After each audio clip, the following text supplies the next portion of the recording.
Ce problème est structuré en 5 parties. Partie 1, partie 2, partie 3, partie 4 et partie 5. Coucou 5e. On va aborder aujourd'hui un problème de mathématiques qui reprend tout ce qu'on a vu en trigonométrie depuis le début de l'année.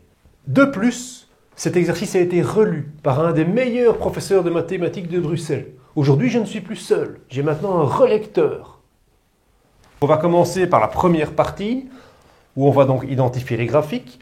Partie 2, vous allez transformer ça avec un temps. Ce ne sera plus juste un angle, mais un temps. Troisième partie, vous allez calculer la dérivée première. Quatrième partie, vous dériverez la dérivée seconde, etc. Il y aura encore une cinquième partie. Première partie, et on va vous demander d'identifier, grâce aux transformations, d'identifier tous ces paramètres. D'identifier le paramètre A, B, C, D, en regardant votre dessin à l'aide des transformations.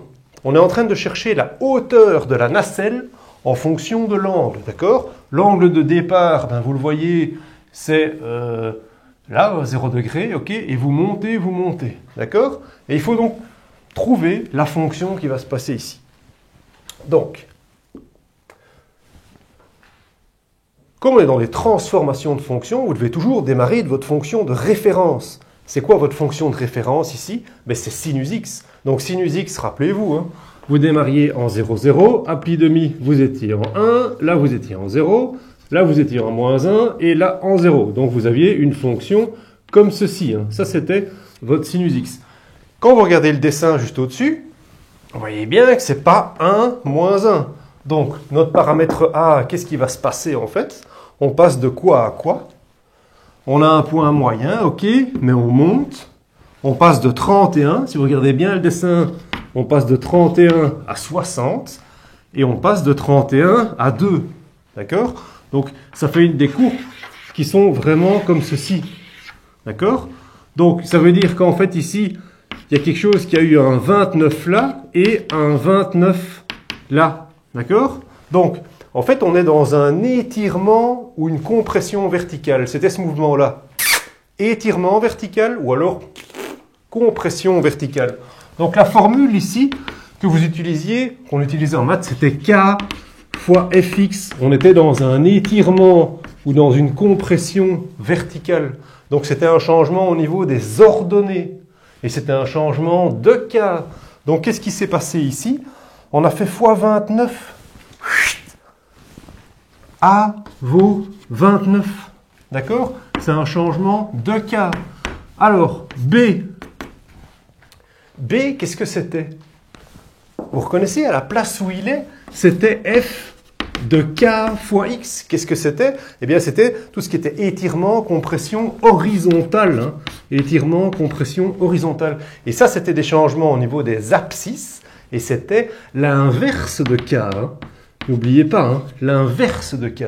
Donc, il faut qu'on regarde la période dans notre fonction de référence. La période ici, qu'est-ce qu'elle vaut? Elle vaut 2π.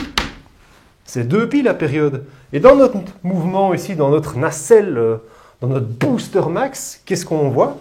La période, c'est aussi 2π en fait.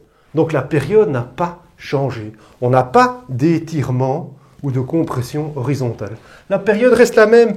B vaut 1. L'inverse de 1, c'est 1. Ça ne change rien. Alors C, qu'est-ce que c'était comme transformation? Rappelez-vous, c'est f de x plus k. C'est ce qu'on appelait des translations horizontales vers la droite ou horizontales vers la gauche. Rappelez-vous de ces déplacements. Et c'était toujours au niveau des abscisses, d'accord? Mais c'était un changement opposé à k. Est-ce que vous voyez ici, dans votre fonction sinus, est-ce qu'il y a un décalage? Est-ce qu'il y a une translation vers la droite ou vers la gauche? Il n'y a pas de déphasage, il n'y a pas de translation vers la droite ou vers la gauche. Donc ce C, il vaut 0. Il ne nous reste plus que D. Alors D, qu'est-ce que c'était quand c'est à la fin comme ça? Rappelez-vous votre transformation. C'était f de x plus k. Et donc, comme déplacement, c'était les translations verticales vers le haut ou les translations verticales vers le bas. C'était des changements au niveau des y, des ordonnées, qui étaient un changement de k. Et donc ici, votre point moyen, quand vous le regardez, il n'est pas en 0, 0, il est en 31 en fait, ce point moyen. Hein. Il est en 31 et c'est autour de ce 31 qu'on bouge. Donc ça veut dire qu'il y a toute la fonction de référence, elle a grimpé de 31. Donc D vaut 31. Et donc votre réponse ici, c'est quoi la mise en équation de ce mouvement ici? Ben, la mise en équation, c'est donc H en fonction de l'angle, eh bien c'est 29 fois le sinus de X plus 31. Voilà ce qu'on cherchait. Deuxième partie de cet exercice, en fait ce booster max, il tournait en fonction de l'angle, mais en fait on a pris un chrono, moi j'ai pris un chrono et j'ai été voir sur YouTube, hein, j'ai été voir des vidéos, booster max, yeah! Vous allez entendre les gens qui crient et tout. Qu'est-ce qu'ils font comme temps pour faire tout le tour complet? Eh bien moi j'avais vu 8 secondes. Ça peut parfois aller plus vite, moins vite, mais 8 secondes. D'accord?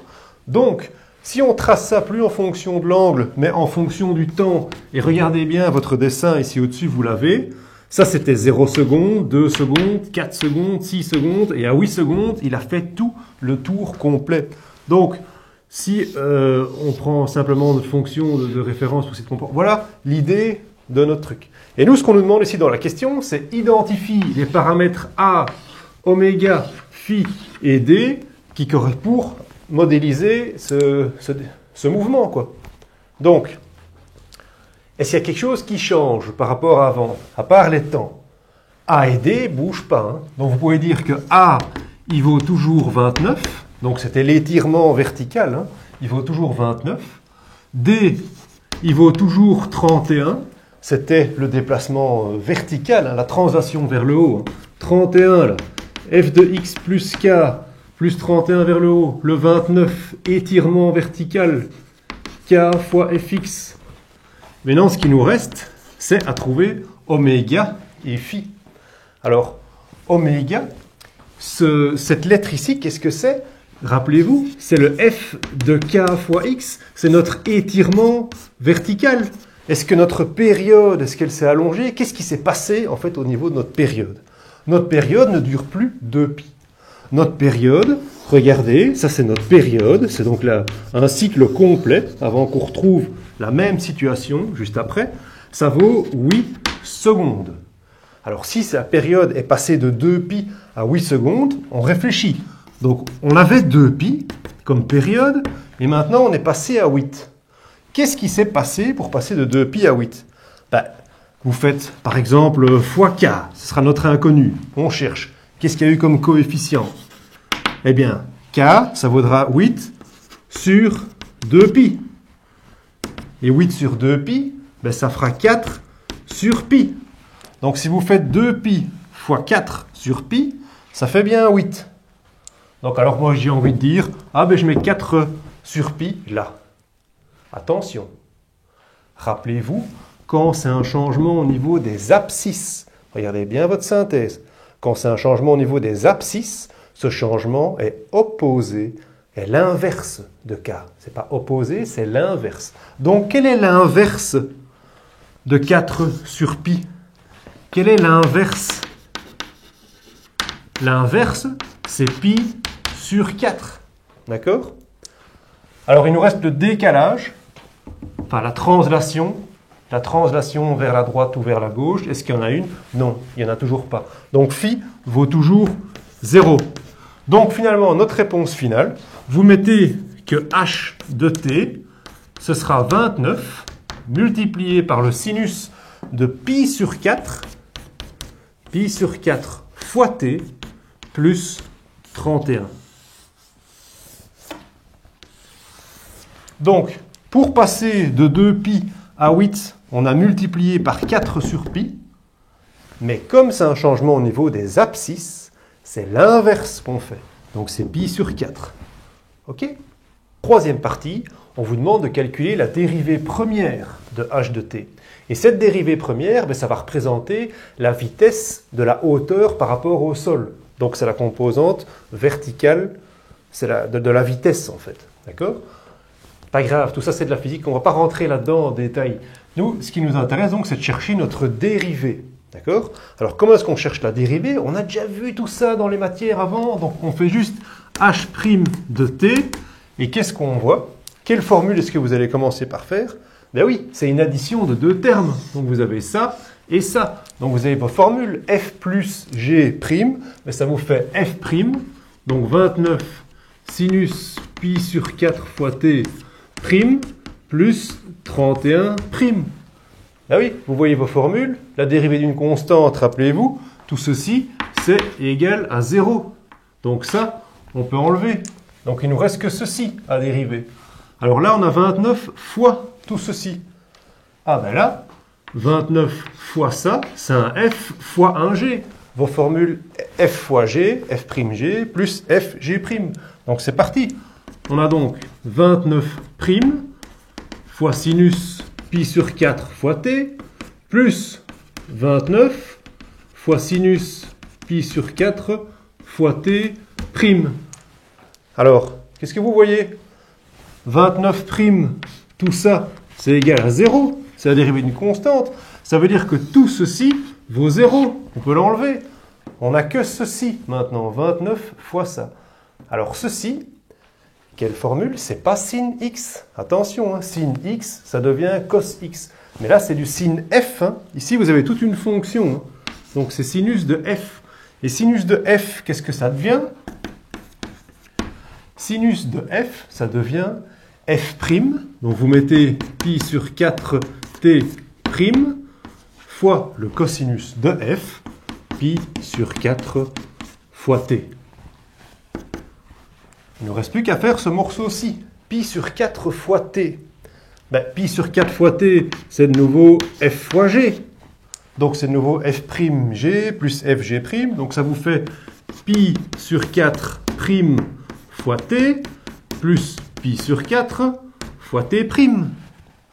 Pi sur 4, la dérivée, c'est une constante, il n'y a pas de variable. Hein. 3/14, enfin, pi sur 4, 3/14 sur 4, c'est un chiffre, hops, 0. Tout ça, ça disparaît. Donc ceci, ça fait 0, donc tout ça disparaît. Pi sur 4 fois t, ben t, il est exposant 1, donc il devient exposant 0, donc ça nous fait juste pi sur 4. Donc, final, vous avez 29 fois pi sur 4 fois cosinus pi sur 4 fois t. Et ça, c'est h' de t. Voilà votre dérivée première.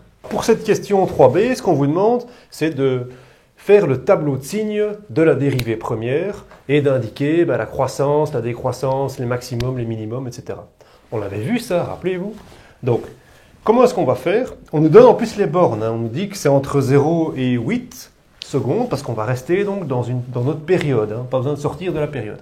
Alors, donc, quand on fait un tableau de signes, ce qu'il faut d'abord commencer par faire, c'est par chercher les zéros. Donc, ce que vous allez faire, c'est h' de t égale à 0. Donc, vous prenez votre dérivée, et donc vous allez faire que 29 pi quart fois le cosinus de pi quart fois t égale à 0. Alors, comment est-ce qu'on résout cette équation? On l'a déjà vu. Tout ceci, on peut le faire passer de l'autre côté. Hop, il disparaît. En fait, tout ceci, il disparaît. On n'en a pas besoin. La seule chose qu'on résout, donc, c'est cosinus pi sur 4 fois t égale à 0. Alors, où est-ce que le cosinus vaut 0? Rappelez-vous toujours votre cercle trigonométrique. Hein. Le cosinus, il vaut 0. Là, il vaut 1 moins 1. Donc, on peut mettre ici 1 moins 1. Donc, le cosinus qui vaut 0, c'est là et là. Donc, c'est en quel angle qui vaut 0? Ceci, c'est votre angle pi demi. Hein. Donc, 0 pi, 3 pi demi. Donc, pi sur 4 fois t égale à pi demi plus le demi-tour. Hein. Le demi-tour, donc k pi, plus k pi. Vous isolez votre t. Donc, t est égal à pi demi.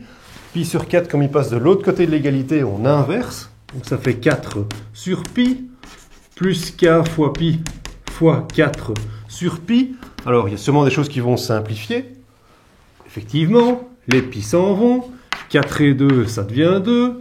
Les pi s'en vont. Donc notre temps vaut 2 plus 4k. K appartient à z. Hein. Rappelez-vous, c'est les entiers. Donc si k égale 1, si k égale 2, si k égale 3, qu'est-ce qu'on va trouver comme temps?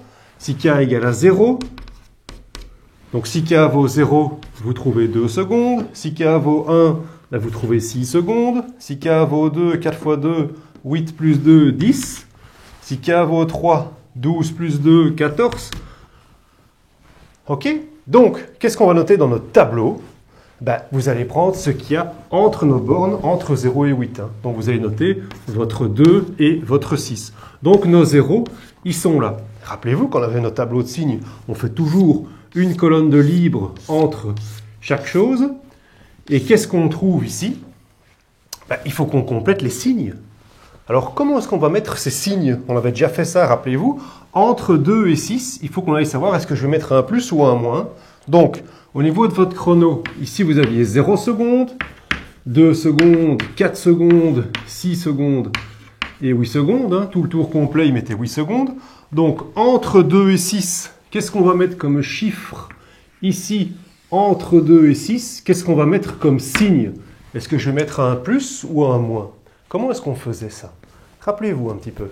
Alors, pour savoir donc le signe que je vais mettre sur toute cette partie ici, ben, le plus simple, c'est que je prenne un chiffre que je connais bien. Vous voyez, un cosinus que je connais bien. Donc, j'ai qu'à prendre, en fait, tout simplement, le 4 secondes. D'accord? Le 4 secondes est bien entre 2 et 6. Et donc, il me renseignera bien sur le signe. Attention, je fais H' de 4. Hein. Donc, vous faites H' de 4. Alors, vous prenez votre dérivé. Ça vous fait quoi? 29 pi quart fois cosinus pi sur 4 fois 4. Alors les 4, qu'est-ce que vous pouvez faire avec? Vous pouvez les simplifier. Alors cosinus de pi, cosinus de 0, cosinus de pi, qu'est-ce qu'il vaut? Il vaut moins 1. D'accord? Donc vous allez avoir tout ça vaut moins 1. Donc on multiplie, on va juste mettre un moins. Donc ça nous fait moins 29 pi sur 4.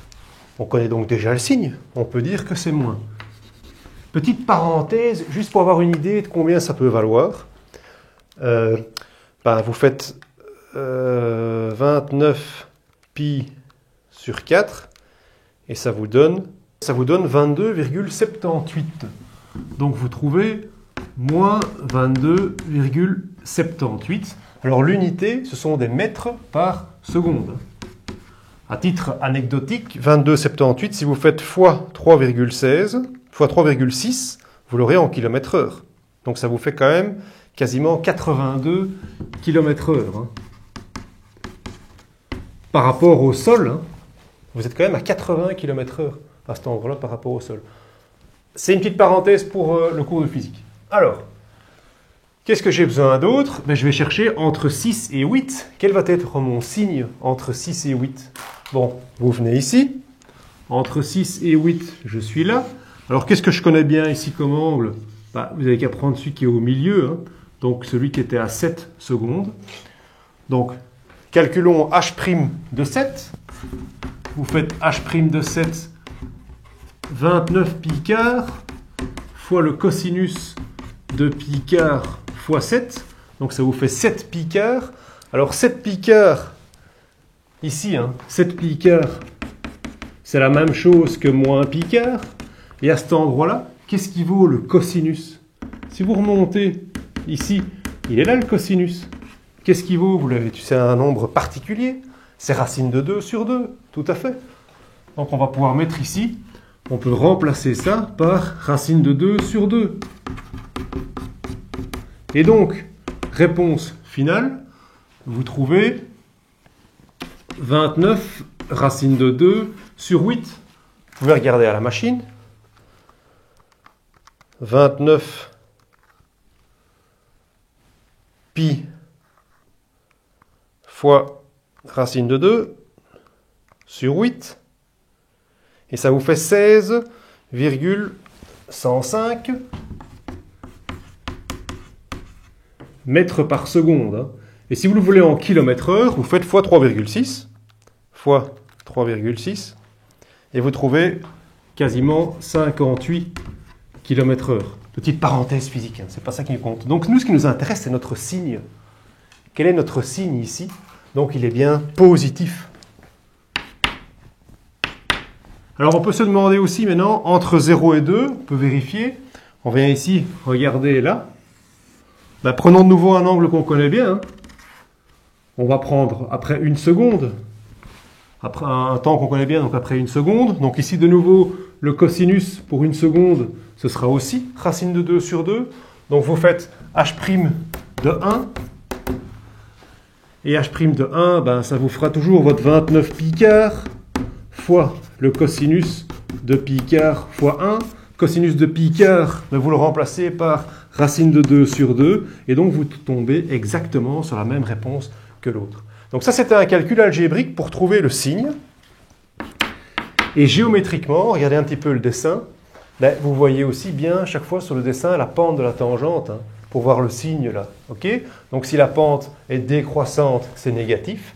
Et quand la pente de la tangente est croissante, c'est bien positif. Donc comme ça, une interprétation donc, géométrique. On la fait par calcul. Et géométriquement, on voit que ça colle avec toutes nos tangentes ici, hein, toutes nos équations de tangente. Hein. Regardez un petit peu.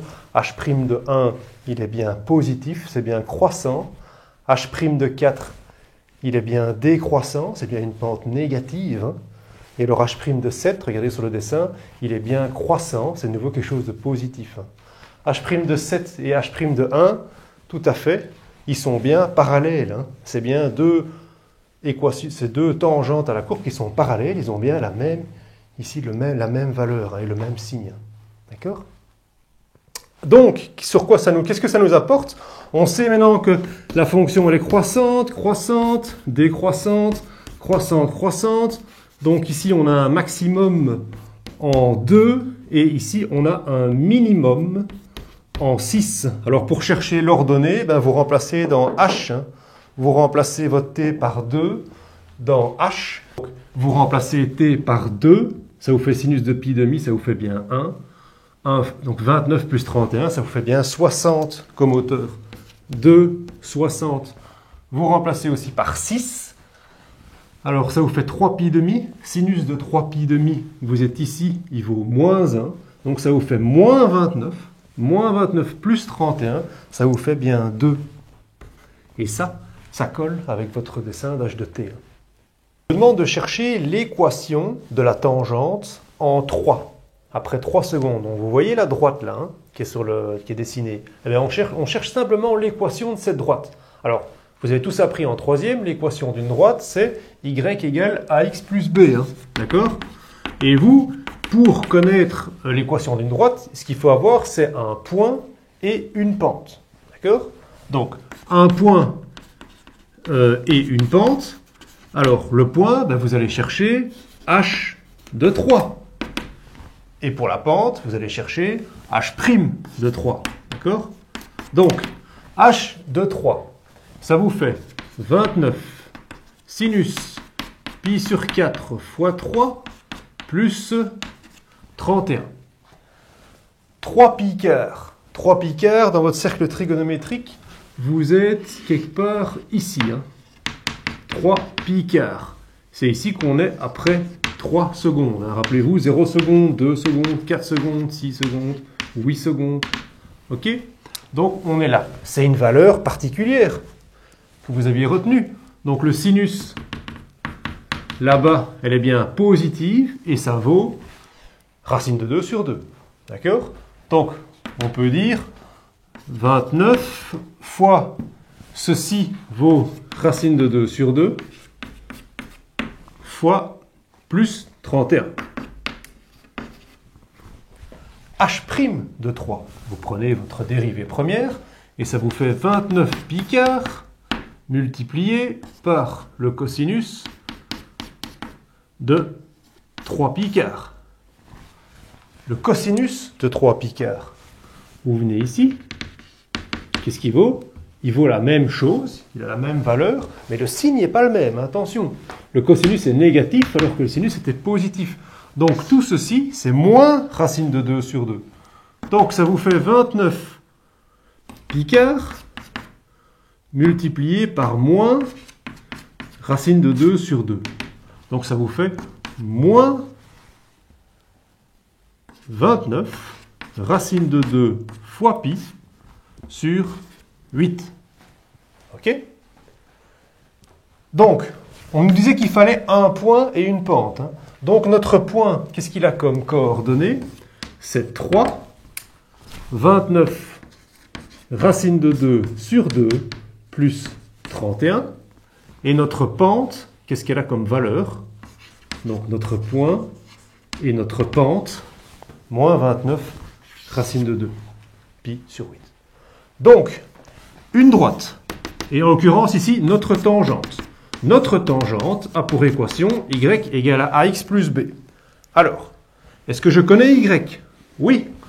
Mon y, il est là. Est-ce que je connais a? Oui, je connais a, il est là. Est-ce que je connais x? Oui, je connais x, il est là. Est-ce que je connais b? Non, b, c'est ma seule inconnue. Et quand j'ai une seule inconnue avec une équation, je suis content. Donc je vais remplacer y, 29, racine de 2 sur 2, plus 31, égale à a. Alors ma pente, moins 29, racine de 2 sur 8, fois pi, fois x. X, ben, ce sera 3, plus b. Eh ben, il y a juste que j'ai juste à isoler b, en fait. Il faut que je trouve b. Donc, pour isoler b, on est bien d'accord que tout ce morceau-ci va passer de l'autre côté. Et comme il va passer de l'autre côté, le moins va devenir un plus. D'accord? Donc, b vaut 29 racine de 2 sur 2 plus 31 plus 29 racine de 2 fois pi sur 8. Donc, l'équation de ma tangente, finalement. Ma tangente a pour équation y égale à a moins 29 racine de 2 fois pi sur 8 x plus b. Et b, on recopie tout mon b. Donc, 29 racine de 2 sur 2 plus 31 plus 29 racine de 2 fois pi sur 8. Ça, c'est quand vous n'avez pas de calculatrice. Mais si vous avez une calculatrice, vous pouvez effectivement rentrer ça dans votre calculette et rentrer ceci dans votre calculette. Et qu'est-ce que ça vous donne? Alors, moins 16,105. Donc, votre tangente a pour équation moins 16,105x. Et on va rentrer l'autre morceau dans la calculette. Alors attention, il y a un élève attentif ici qui a remarqué un petit 3 qui a disparu. Il suffit d'un petit chiffre. Hein. Donc le petit 3 qui était là ici, donc il est commutatif, hein, donc on peut changer sa place. Hein. Et en fait, on a oublié de le mettre ici. Hein. Donc c'est 3 fois 29 racine de 2 fois pi. Donc c'est 3 fois 29. Et donc quand vous rentrez ça dans votre calculatrice, et ça vous donne 99,82 plus 99,82. Voilà donc l'équation de votre tangente. Il y a une deuxième façon de chercher l'équation de la tangente. Je vous ai appris une première manière de faire. Moi, j'aime bien celle-là. Mais il y en a une deuxième et les universités privilégient souvent cette méthode-là. Donc, nous allons aussi le faire comme ça. Mais c'est beaucoup plus rapide. Là. Je vous donne la formule. Vous ne devez pas la retenir par cœur. Donc, FA, F'A. C'est la seule chose qu'il faut qu'on trouve. Hein. Donc, il faut qu'on trouve ça, il faut qu'on trouve ça et ça. Donc tout ça, on connaît. En fait, on connaît tout. Hein. Donc, on n'a qu'à juste simplement écrire que notre tangente, c'est y moins... Alors, f de a, c'était ceci. Donc, 29 racine de 2 sur 2. 29 racine de 2 sur 2, plus 31, égale... Alors, f' de a... f' de a, ben, c'est ceci, moins 29 racine de 2, donc moins 29 racine de 2 fois pi sur 8, multiplié par x moins a, et a c'est 3. Hein. Voilà. Donc ça c'est une autre façon de noter l'équation de la tangente, hein, d'accord ? Si maintenant vous vous amusez à distribuer ceci, ceci, et vous faites repasser ça là-bas, vous retrouvez exactement la même réponse que celle qu'on a ici. Booster Max partie 4, ici on vous demande d'étudier en fait la dérivée seconde. Donc il faut calculer la dérivée seconde et ensuite faire le tableau de signes. C'est parti. Alors, notre dérivée seconde, vous avez votre dérivée première qui est là. Donc qu'est-ce que j'ai ici? J'ai hops. Donc j'ai du f fois du g. F fois g, f'g plus fg'. Moi je mets tous les détails, hein, comme ça ceux qui... Donc f'g plus f g', cos pi 4t prime. Alors, qu'est-ce que vous remarquez ici? 29 pi sur 4. 29 pi sur 4, c'est un chiffre qui tombe juste. Enfin, qui tombe juste. C'est un chiffre que quand on dérive, il vaut 0 en fait. D'accord? Donc tout ceci, ça vaut 0. Donc 0 comme il est absorbant, le tout vaut 0. Donc tout ça, on peut enlever. On n'a plus donc que cos pi 4 fois t à dériver. Donc là, vous avez vos formules. Cosinus de f, hein, c'est pas cosinus de x, c'est cosinus de toute une fonction. Donc votre formule, ça devenait moins f'.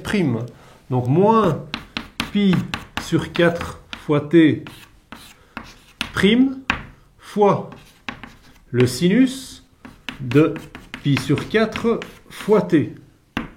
Et tout ça multiplié par 29 pi sur 4. Alors donc le seul morceau qui nous reste à dériver ici, c'est pi sur 4 fois t prime. C'est ça. Donc c'est de nouveau, si vous voulez, un f fois un g. Hein. Donc ça va de nouveau faire pi sur 4 prime fois t plus pi sur 4 fois t prime. Pi sur 4, et comme c'est une constante, toutes les constantes, ça vaut 0. Comme ça absorbe, tout ça disparaît. Et donc la dérivée de t, ça devient 1 pi sur 4. Donc finalement, qu'est-ce que l'on a? On a 29 pi sur 4 fois moins 29 pi sur 4 fois pi sur 4 fois le sinus de pi sur 4 fois t. Donc, le tout ensemble, pi fois pi, pi carré, 4 fois 4, 16. Donc ça nous fait moins 29 pi carré sur 16 fois le sinus de pi sur 4 fois t. Et ceci, c'est h' de t. Voilà votre dérivée seconde. Pour faire le tableau de signes de la dérivée seconde, il faut qu'on fasse h' de t égale à 0. Vous vous rappelez, hein? Donc, on va faire h' de t égale à 0. Et donc, on va résoudre notre équation. Moins 29 pi carré sur 16 fois le sinus de pi sur 4 fois t égale à 0. Alors, pour tout ce morceau-ci, il peut passer de l'autre côté, il disparaît, il ne nous intéresse pas. Donc la seule chose qu'on doit résoudre, c'est sinus pi sur 4 fois t égale à 0. Alors, le sinus de quel angle vaut 0? Vous revenez sur votre cercle trigonométrique. Les sinus de cet angle-ci et sinus de cet angle-là, c'est ceux-là qui valent 0. D'accord? Donc c'est 0, pi, 2 pi, 3 pi, etc. Donc ce que vous pouvez écrire, c'est que pi sur 4 fois t égale à k pi. D'accord? Et là, vous isolez votre t.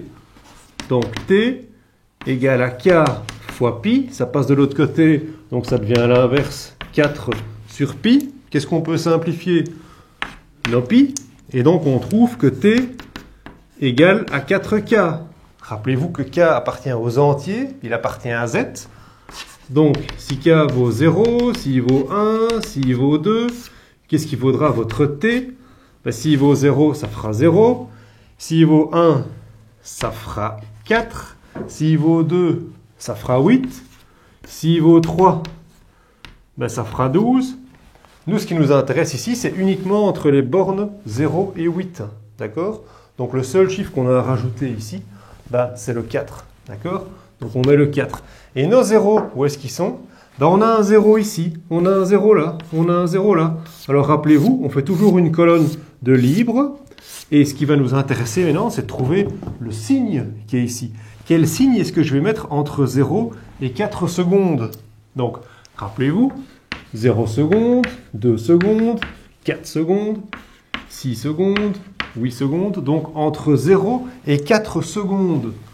Donc sur toute cette région-ci, qu'est-ce que je vais mettre comme signe? Alors pour savoir ce signe ici à mettre entre 0 et 4, ben, je vais prendre un chiffre que je connais, hein, parce que plus simple c'est celui-là, hein, je prends 2. Donc je vais faire en fait H'' de 2. H' de 2, qu'est-ce que ça me donne? Donc ça me fait moins 29 pi carré sur 16 fois le sinus de pi sur 4 fois 2. Alors pi sur 4 fois 2, ben, on le simplifie, tac, tac, ça fait pi demi. Alors pi demi, combien ça vaut le sinus de pi demi? Ben, ça vaut 1. Donc tout ceci, vous pouvez le remplacer par 1. Donc ça ne change rien. Donc le signe, qu'est-ce qu'il est? Il est bien négatif. Donc vous allez bien venir mettre ici un moins. Alors, par curiosité, petite parenthèse, si vous mettez ça dans la machine, qu'est-ce que ça vous donne? Moins 17,89. Alors ce sont des mètres par seconde au carré. Parce que dans la publicité, ils mettent le Booster Max 4G. C'est comme ça qu'ils l'appellent. Donc voilà, ici en tout cas, on a déjà une accélération qui est quand même 2 fois la gravité. Donc, ici, donc le moins, on va donc mettre notre signe moins. Donc entre 0 et 4, on a bien un signe négatif. Alors entre 4 et 8, donc entre 4 et 8, ici, quel va être notre signe? Bah, prenons ici en 6 secondes, hein, c'est le plus facile. On va faire H' de 6. H' de 6, moins 29 pi carré sur 16 fois sinus pi sur 4 fois 6. Alors ça nous fait donc, quand on simplifie, 3 pi demi. 3 pi demi, mais tout ça on sait bien, hein, ça vaut bien moins 1. Hein. Donc moins fois moins, ça nous donne du plus. Hein.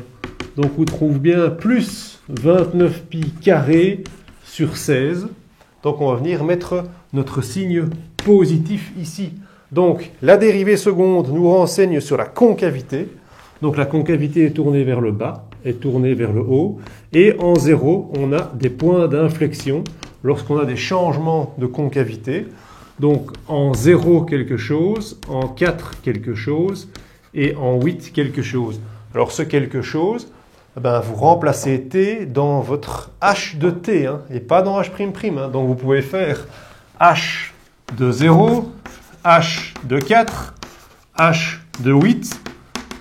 Et donc vous remplacez votre t ici, hein, par 0,48 et chaque fois vous trouverez toujours 31.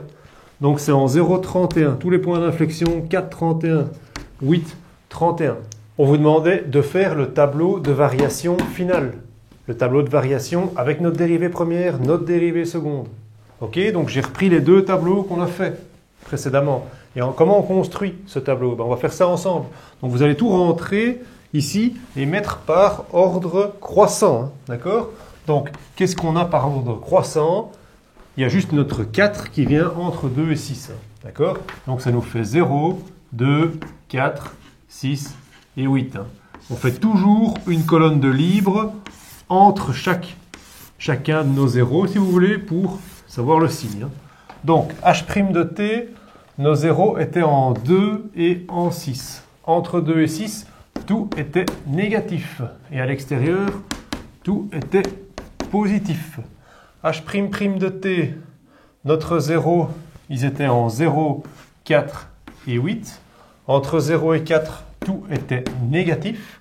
Entre 4 et 8, tout était positif. Alors, si c'est croissant et que la concavité est vers le bas, si c'est croissant et que la concavité est vers le bas, ça veut dire que ça va monter comme ceci. D'accord? Si c'est décroissant et que la concavité est vers le bas, décroissant et concavité vers le bas, ça prend cette allure-là. Décroissant, concavité vers le haut. Alors décroissant et concavité vers le haut, ça prend cette allure-là.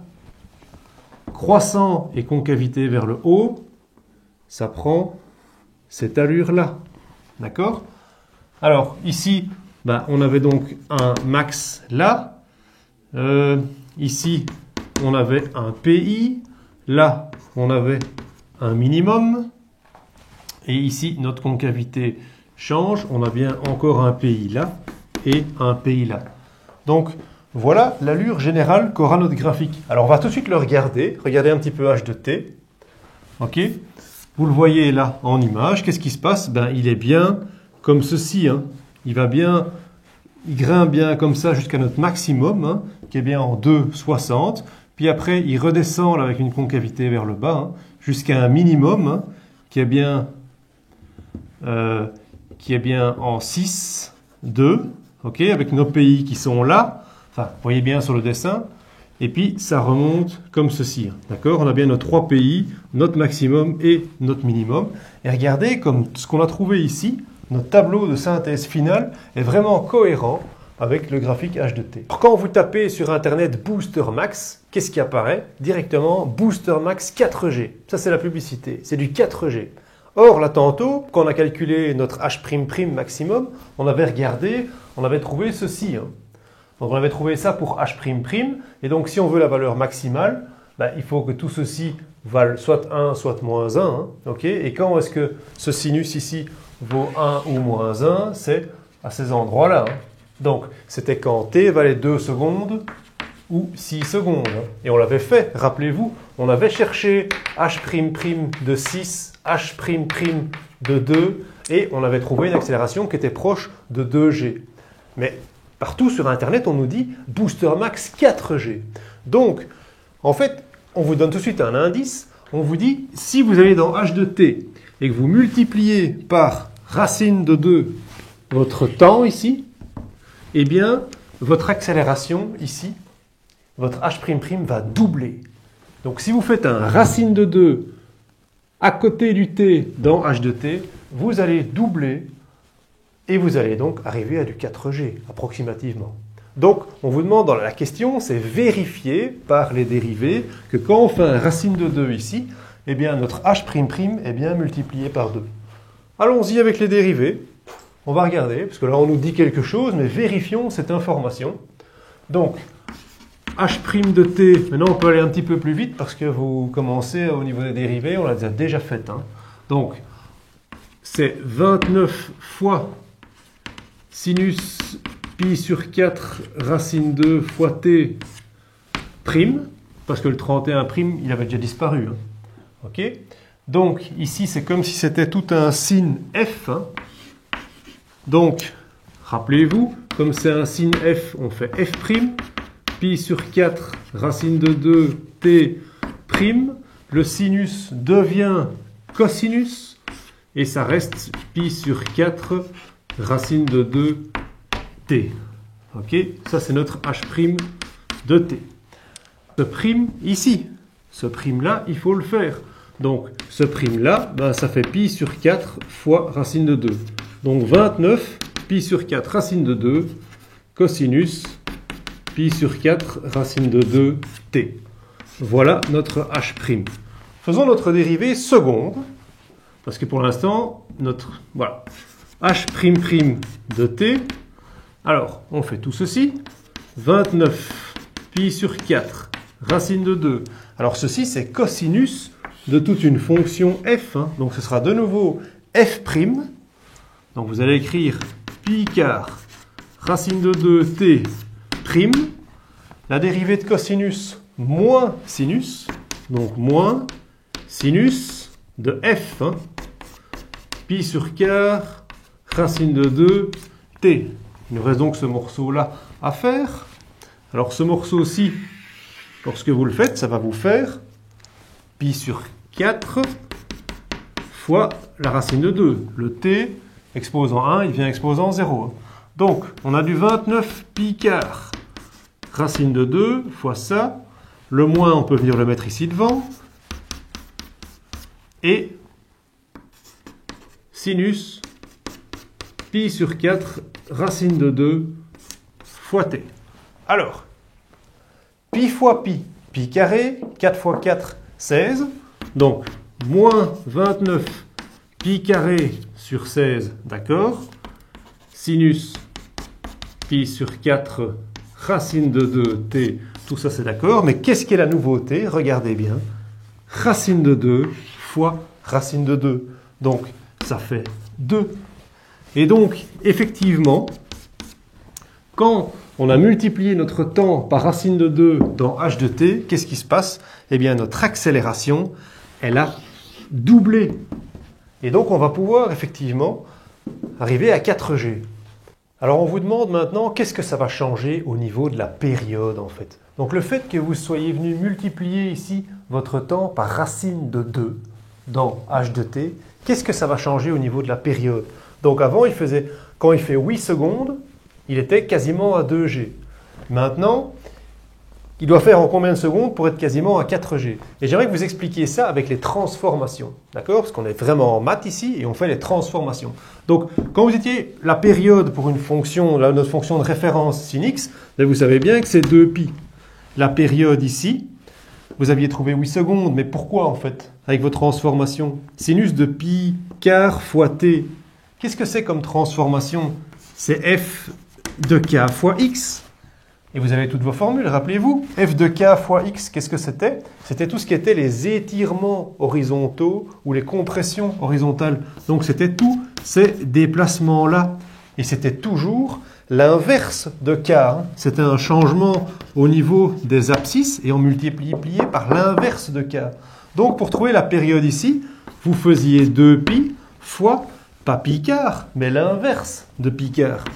4 sur pi, vos pi simplifiaient et on trouvait bien 8 secondes. C'est ce qu'on avait.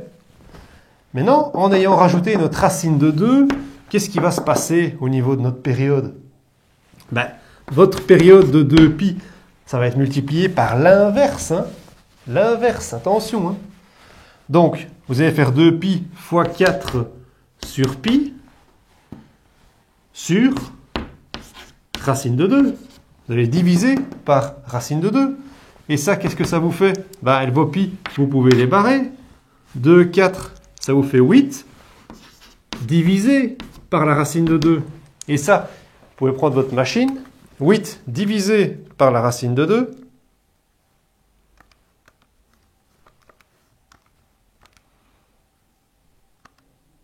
Ça vous fait 5,657. 5,657 secondes. Donc, le technicien, il règle son bouton ici et hop, on a du 4G. Bon, j'espère que ce problème vous a plu. Moi, personnellement, je trouve que j'aime bien les applications. Je trouve que c'est vraiment sympa. Donc, je trouve que là, vous méritez tous d'aller faire un tour dedans. En tout cas, tous les calculs, moi, je vais y aller. Dès que cette attraction est ouverte, moi, direct, je vais dedans. Je crois que c'est 6 €, 8 €, quelque chose comme ça, mais j'aimerais bien être dedans. Voilà.